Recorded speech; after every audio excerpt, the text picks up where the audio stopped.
내 삶의 열린 하늘에 보이게 되면은요, 서두에 보면은 우리가 신앙에 대해서, 생각하는 신앙에 대해서 말씀을 해주고 계십니다. 그래서 우리가 신앙생활을 하면서 생각을 한다는 것, 이것을 어쩌보면은 조금 생소하게 여겨질 수도 있거든요. 왜냐하면 우리가 신앙생활을 하면서 그냥 믿으면 되는 거 아닌가? 그리고 어떤 전례 공간이 있으면 되는 거 아닌가? 라는 그런 생각을 하게 되는데요. 그리고 또한 교회에서는 이거 믿을 교리입니다 라고 하면서 이제 믿으시면 돼요 라고 알려드리는 부분들도 있기 때문에 신앙에 대해서 물음을 던진다는 것에 어떠한 의미를 가지고 있는지 한번 신님께 좀 여쭤보고 싶고요. 그리고 굳이 질문을 가져야 하나요? 라는 것도 한번 신앙생활을 하는데 굳이 질문까지 가져야 하나요? 라는 이런 질문을 좀 드리고 싶습니다. 그래서 이런 질문이 신앙에 도움이 되는 것인지, 과연 얼마만큼 어떠한 도움이 되는 것인지 신님께 좀 여쭤보도록 하겠습니다.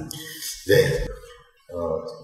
질문을 던져야 되는가, 그냥 믿으면 되지. 그런 것 같다고 믿지, 뭘 이렇게 자꾸 따지고 묻느냐. 근데 저는 프랑스에서 공부한 것도 좀 있지만, 특히 지금 소비사회라고 하잖아요. 그러니까 모든 것이 이제 상품화되어 있고, 답이 되어서 우리들에게 주어지는. 그러니까 사람들은 점점 더 이미 완벽하게 준비된 답만을 바라는 어떤 그런 흐름으로 가고 있는 것 같아요. 지금 청년들도 보면 신앙에서 명확한 답을 바래요. 근데 저희 독서 토론 모임을 할 때도 그렇고 어떤 청년은 심지어 오늘 나눴는데 뭐 없어요? 답도 없어요? 이래요. 그냥 나눈 게 도움이 안 됐어? 답이 없잖아요. 그러니까 이게 근데 살다 보면 답이 없는 경우가 많이 있지 않습니까? 여러분들 스스로가 답이 없는 존재들 아닌가요? 그쵸? 네, 그래서, 모든 것이 상품화되어 있는 자판기처럼 즉각적으로 주어지는 답을 바라다 보니까 성당에 와서도 바로 하느님께 바로바로 이렇게 응답을 바라는 그런 신앙생활을 하게 되는데, 오히려 성경을 보면 성경에 나오는 인물들도 사실은 답을 찾은 사람들이보다도 끊임없이 답을 찾아서 걸었던 사람들인 것이고, 그 답은 정말 그 길 끝자락에나 이렇게 주어질 수 있다는 거죠. 근데 문제는 중요한 건 그 답을 찾아가는 사이에 그 사람이 변화한 거죠.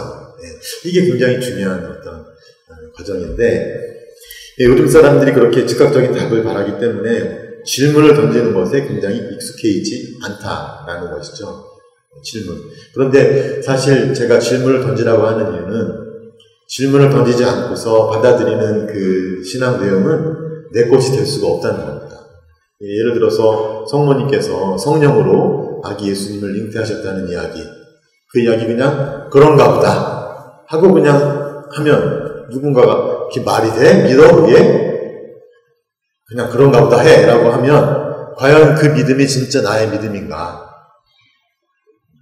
그런 면에서 조금 질문을 던지고 찾고 생각하다 보면 오히려 그동안 알지 못했던, 하지만 더 깊은 신비로 갈 수 있는 길이 열린다라는 것이죠. 제가 신학교에서 신학생들과 강의하면서 많이 하는 작업 중에 하나가 이렇게 스스로 질문을 던져보고 함께 토론하면서 찾아보자고 했을 때 그 토론 그 자체가, 또 질문을 던지고 다른 사람들이 질문에 귀를 기울이는 그 자체가 벌써 그 학생들에게 다른 차원에서 어떤 신앙을 바라보게 하면서 결국에는 피상적으로 그냥 그런가 보다 하고 믿었던 그 신앙을 정말 나에게 정말 이 말씀이 무슨 의미인지를 나의 것으로 하게 되는 그런 신앙으로 가는 그런 차원에서 좀 질문을 던지자는 그런 내용이었죠. 네, 그럼 이렇게 토론하는 그런 과정 자체가 이제 중요하다는 말씀 또한 이렇게 해주시게 되었는데요. 그렇다면은 그 신부님 이렇게 보게 되면요, 성경과 교회의 역사는 답이 먼저가 아니라 답을 찾아간 사람들의 이야기다. 이런 말씀을 이제 좀 그런 사람들의 여정에 대해서 이제 말씀을 해주고 계시는데요. 그렇다면 성경은 답이 먼저가 아닌 물음이 먼저이고 이런 물음이 가득한 책이라고 말씀을 해주고 계시는데요. 그게 어떠한 의미인지 성경 안에서 물음을 찾아가는 사람들의 여정이 어떠한 의미인지 좀 말씀해 주시면 감사하겠습니다. 네, 성경을 보면 현대인들이 받아들일 수 없는 부분들이 굉장히 많잖아요. 특히 청소년들 보면 성경에 나오는 이야기들 비웃을 수도 있고 미신이 아니냐, 다 신화가 아니냐, 아니면 구약에도 보면 무시무시하고 흉악한 무업자 같은 하느님의 모습이 나오는데 이런 것들이 어떻게 하느님의 말씀일 수 있느냐라는 질문으로 많이 먼저 다가가죠. 근데 답은 사실 주어지지가 않아요. 내가 만약에 타임머신을 타고 그 이야기를 쓴 성서 저자를 만날 수 있다면 찾아가서 이거 왜 이렇게 썼냐 물어볼 수 있는데 그럴 수가 없잖아요. 그죠? 루카복음을 쓴 그 루카복음사가를 찾아가서 이게 썼는데 이거 어떻게 쓴 거냐 물어볼 수가 없잖아요. 그러니까 우리들의 어떤 처지는 그걸 확인할 수 있는 처지는 아니다. 그래서 그건 뭐냐? 우리는 교회의 믿음을 받아들이면서 이렇게 믿으면서 살아갈 수밖에 없는 어떤 나약한 주님. 모든 것을 알 수 있다는 어떤 그런 오만함에서부터 조금씩 포기를 해 나가는 것이죠. 그런데 그런 과정 중에서 볼 때 어느 순간 이게 주객이 전도되면서 성경이 나에게 질문을 던지기 시작하는 때가 온다는 것이죠.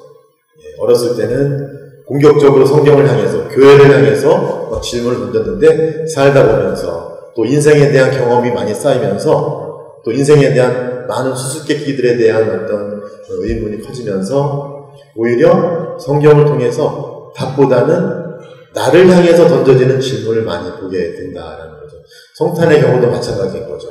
나는 성탄 구유 앞에서 경배하면서 나의 삶의 가장 중요한 문제에 대해서 답을 찾고 나의 그 문제에 대한 어떤 답을 아니면 응답을 바라면서 하느님께 경배를 드리는데 하느님께서는 나에게 자상한 얼굴로 너 지금 어디에 있느냐, 너 지금 어디를 향해 가고 있느냐, 너의 삶의 가장 중심에는 무엇이 있느냐라고 물으시는 하느님의 음성을 조금씩 의식하게 된다는 것이죠. 어떻게 보면 성경이 하느님의 영감으로 기록된 책이라는 건 옛날에 영감으로 기록돼서 그냥 끝난 책이 아니라 오늘날 나에게 끊임없이 영감을 불어넣어주면서 나에게 하느님을 다시 찾도록, 나를 다시 찾도록 나를 재촉하는 그러한 영적인 힘을 갖고 있는 책이 아닐까. 그런 면에서 우리들이 성경이나 교리를 접할 때 오히려 열린 마음으로 나에게 던져질 수 있는 많은 질문을 수용할 수 있는 마음으로 성경을 읽는다면, 질문을 받아들이는 차원에서 성경을 읽는다면 성경이 갖고 있는 놀라운 힘을, 하느님 말씀의 힘을 발견할 수 있다는 그런 차원에서 말씀드립니다. 네, 좋습니다.